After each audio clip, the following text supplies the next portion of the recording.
Thanks for staying with us. You're watching WION World is One, and this is Speed News. Let's start with all the stories making headlines today.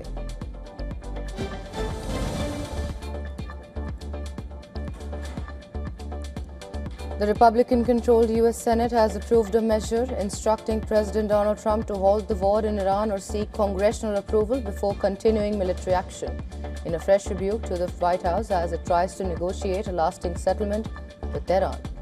A handful of Republicans joined Democrats in the 50-48 vote on Tuesday, marking a bipartisan show of disapproval of the war. But the same measure was passed by the U.S. House of Representatives in June, where 4 Republicans joined every Democrat to approve it in a 215-208 vote. But the resolution is largely symbolic because even after passing both chambers of Congress, it will not be sent to Trump for his consideration and does not carry the force of the law.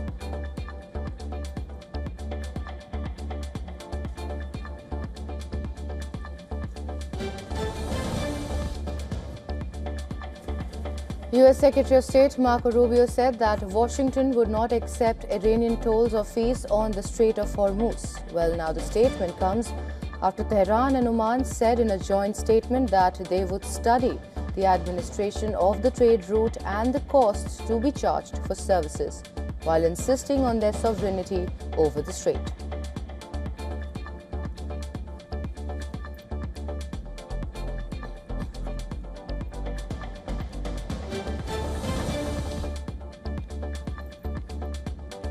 Amid the 5th round of Israel-Lebanon talks, Lebanese President Joseph Aoun has rejected Israel's occupation of southern Lebanon and other foreign interference. According to a statement released by the Lebanese President's office, Aoun said that Lebanon will accept nothing less than an end to Israeli occupation of South Lebanon and end of foreign tutelage, hinting at the role of Iranian proxies in the region. Hezbollah chief Naim Qassem too has demanded a scheduled withdrawal of Israeli troops from South Lebanon and the deployment of the Lebanese army south of the Litani River. Now, the demand follows deadly clashes between Israel and Hezbollah. Lebanese media reports say at least 2 people have been killed by Israeli fire.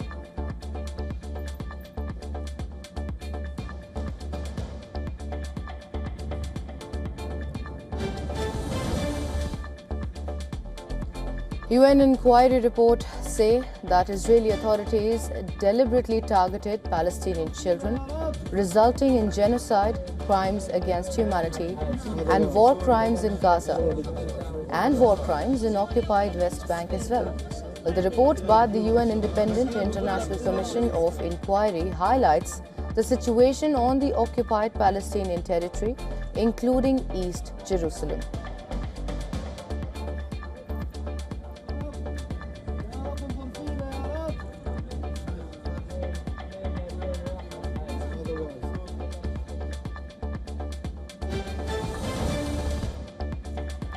Russian strikes have killed 9 people across Ukraine, including 6 in the central Dnipropetrovsk region that borders the front line.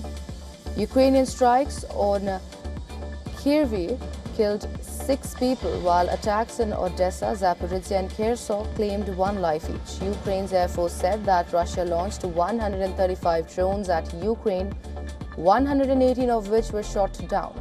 Ukraine has stepped up its own strikes, frequently hitting oil depots and refineries in Russia that it says are used to fund the war.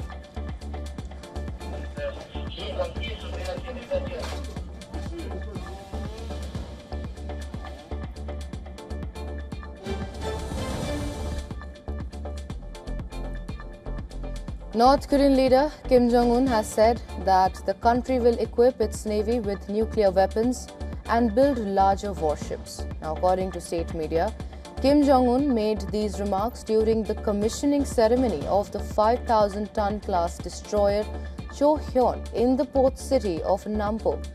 Now, the event marked a notable display of North Korea's expanding naval capabilities. Kim Jong-un stated that the program to equip the Navy with nuclear weapons is following its planned course, describing it as a strategic priority aimed at strengthening the country's deterrence capabilities.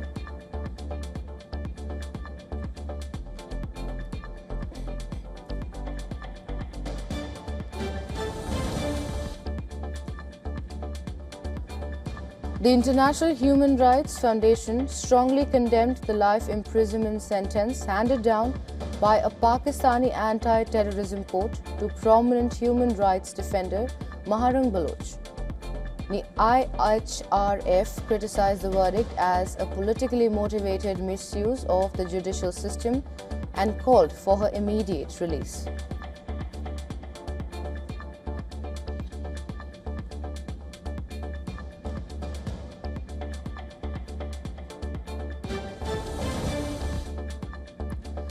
At least 80 people, including women and children, were injured in a stampede in their struggle to cross the gate at a shrine of a saint in Punjab province of Pakistan.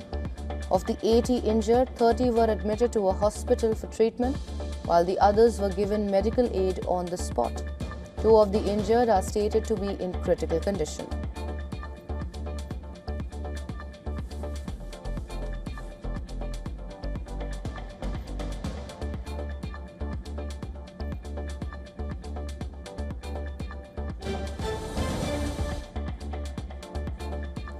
Pakistan Tehreek-e-Insaf has won a key legal battle in POK, while the POK High Court has set aside the Election Commission's decision to cancel PTI's registration and directed the Commission to restore the party immediately. The court has also cleared PTI candidates to contest elections with bat symbol. According to a report by ARY News or ARI News, the petition to the court in POK High Court came from PTI President and former Prime Minister Sardar Abdul Qaim Niazmi. Well, he had challenged the Pakistan Election Commission's move that stripped PTI of its status as a registered party in the region.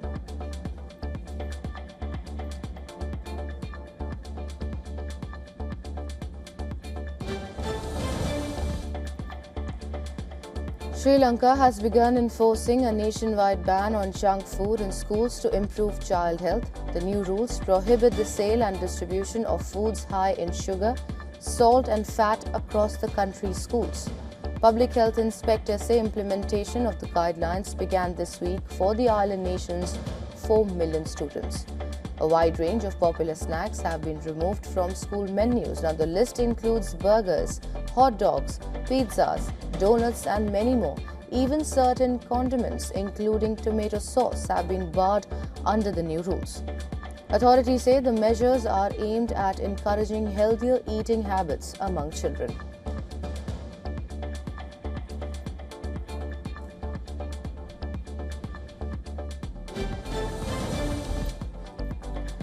Former Bolivian President Evo Morales told AFP in an exclusive interview that the South American country's government is stoking a civil war with its neoliberal politics. Sites in Bolivia have suffered from shortages of food, fuel and medicine over the past 7 weeks due to roadblocks conducted in protest of center-right President Rodrigo Paz amid the country's worst economic crisis in 4 decades.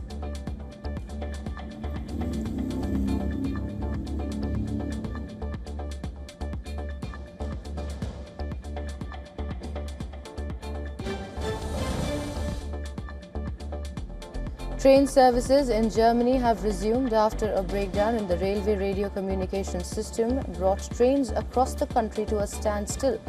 All trains in Germany were mobilized at stations on Tuesday due to the technical problem. The operator said later on its website that the glitch had been resolved and services were resuming, but warned passengers to expect some disruption to services.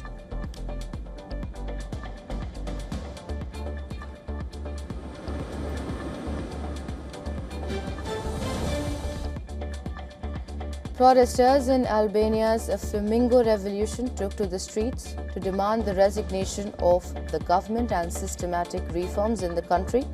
Nightly anti-government protests are in their 4th week in the Balkan country, which sparked in early June by plans to build a luxury resort on an environmentally sensitive stretch of coastline.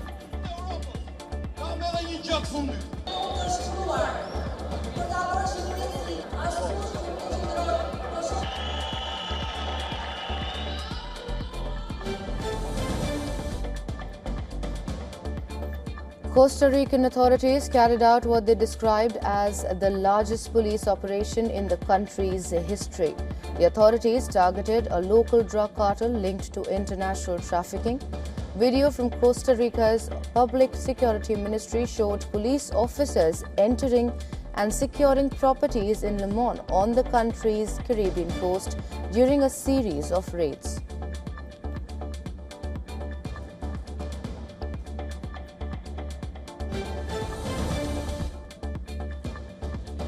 A shooting at a library in Northern California left 2 people dead and an 18-year-old suspect under arrest.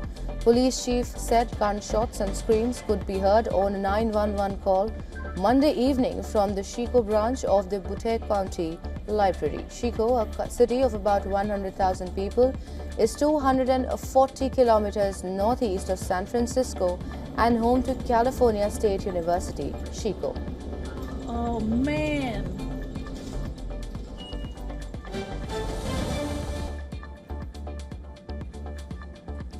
Indian Prime Minister Narendra Modi met national security advisors and senior security officials from BRICS countries in New Delhi, highlighting the growing role of the bloc in addressing global security challenges.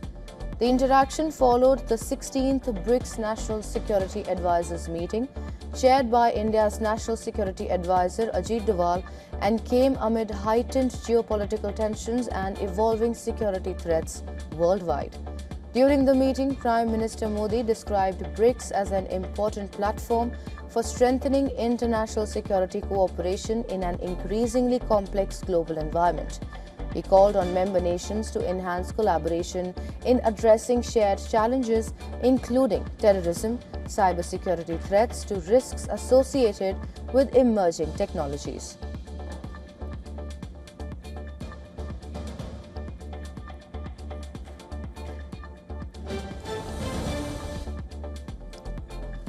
Heavy rainfall lashed Mumbai, leading to waterlogging in several parts of the city and disrupting normal life.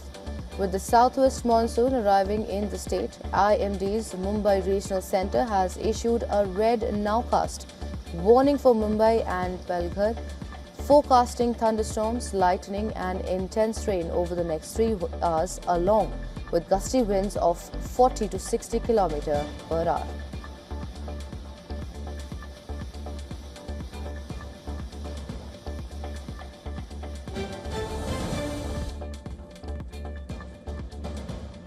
Forty people have drowned in France over recent days as they sought to cool down to escape record heat. France experienced its hottest day on record on Tuesday with a peak of 44.3 degrees Celsius in one town in the southwest. 54 departments are under red alerts in what Meteo France said was unprecedented. Across the country, people have been jumping into canals and rivers to cool off. Sports Minister Marina Ferrari said she understood the urge to escape the heat but warned against swimming in unauthorized or dangerous areas.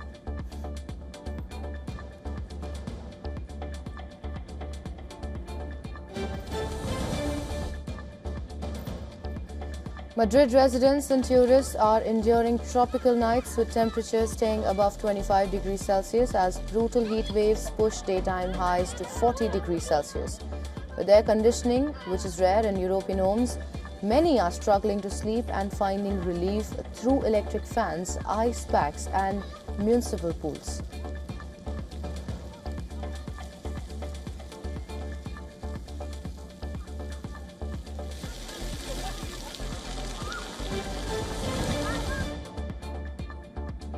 Residents and farmers in Syria's northeastern countryside scramble to extinguish raging wildfires using water hoses and pieces of clothing to protect their wheat fields from being entirely consumed by flames.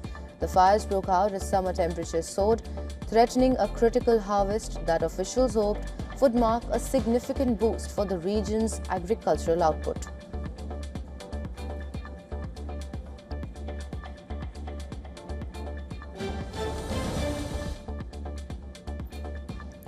Anthropic's AI cybersecurity model, Mythos, has repeatedly identified vulnerabilities in highly sensitive US government computer systems during a testing exercise, according to a report by the Associated Press. Anthropic worked with US intelligence agencies to evaluate the model's capabilities. Now, the report said Mythos spotted certain security weaknesses within ours. Officials said that the AI was able to identify the flaws but did not exploit them. The test highlights growing interest in using advanced AI to strengthen cyber defenses and detect security risks more quickly.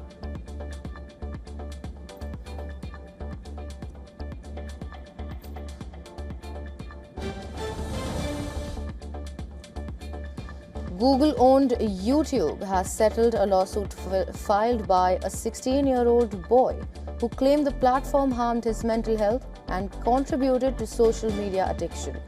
The terms of the settlement were not disclosed. The case is part of a wider legal battle over the impact of social media on young users.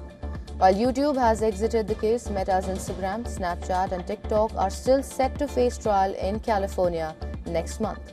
The lawsuit alleged the platforms were designed to be addictive, leading to depression, anxiety and sleep problems among young users. More than 3,300 similar cases remain pending in California state courts.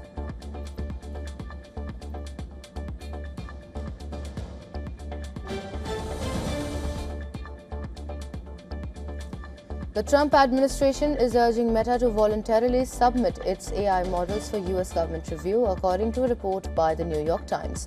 But the review would allow officials to assess the capabilities and potential risks of Meta's AI systems before wider deployment. Meta is currently the only major US AI developer yet to finalize such an agreement with the federal government. But the move comes as Washington increases scrutiny of advanced AI technology over concerns ranging from cybersecurity threats to possible military misuse.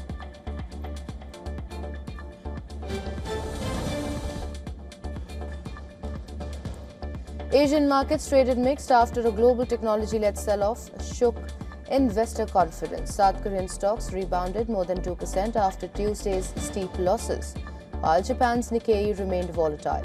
US markets closed lower on concerns over AI spending and expectations of a tougher Federal Reserve stance.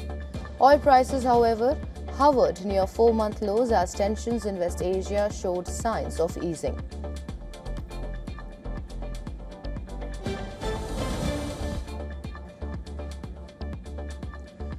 Gold prices slipped to a 2-week low as expectations of further US Federal Reserve rate hikes boosted the dollar, reducing the appeal of non-yielding bullion. Investors also weighed conflicting signals from Washington and Tehran over the durability of their peace agreement. Markets are now waiting US inflation data later this week for fresh clues on the Fed's policy path. Other precious metals also declined, with silver, platinum and palladium trading lower.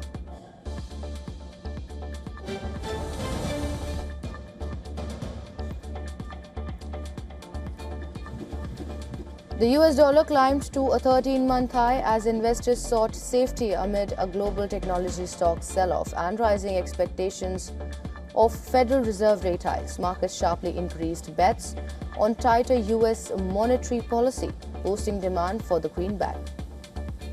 The yen remained under pressure near multi-decade lows despite calls for further Bank of Japan rate hikes, while uncertainty over the US-Iran peace deal framework also supported safe haven flows into the dollar.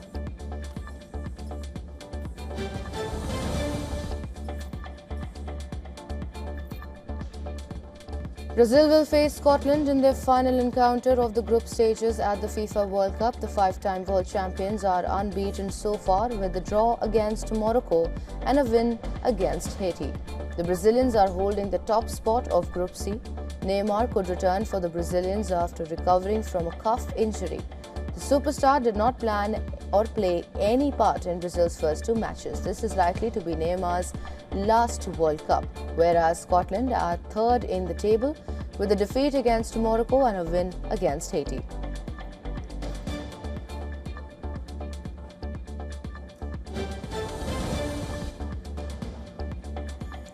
Switzerland take on Canada in a crucial Group B clash at the FIFA World Cup. Both sides are unbeaten so far. Switzerland drew against Qatar before defeating Bosnia by a 4-1 margin. Canada, meanwhile, started with a draw against Bosnia and then bagged a massive 6-0 win over Qatar, their first ever win at the tournament. Now this match will be the battle for top spot of Group B. Canada has never reached the knockout round of the World Cup. Meanwhile, Switzerland have been knocked out in the round of 16 at each of the last 3 FIFA World Cups.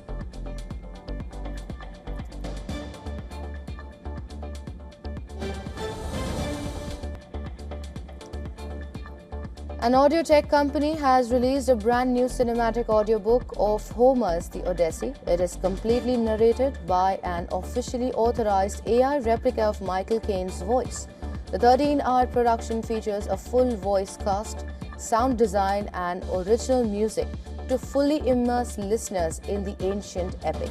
The audiobook is releasing just weeks before Christopher Nolan's highly anticipated theatrical adaptation of the Odyssey.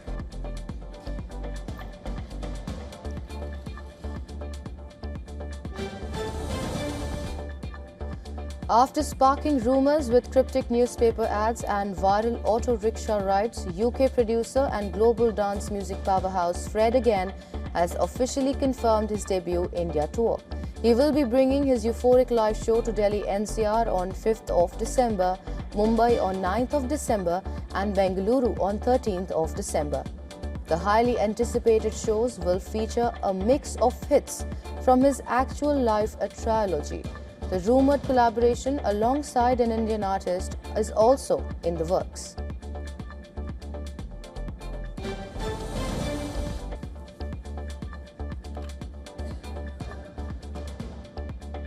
ZEE5 has released the official posters for its new Tamil sports adventure web series. Now it stars. Well, the plot follows a passionate group of friends who embark on a frantic quest to secure tickets to their idol's final cricket season, starring Vaibhav Murugesan, Lavanya. The drama premieres on ZEE5 on 26th of June.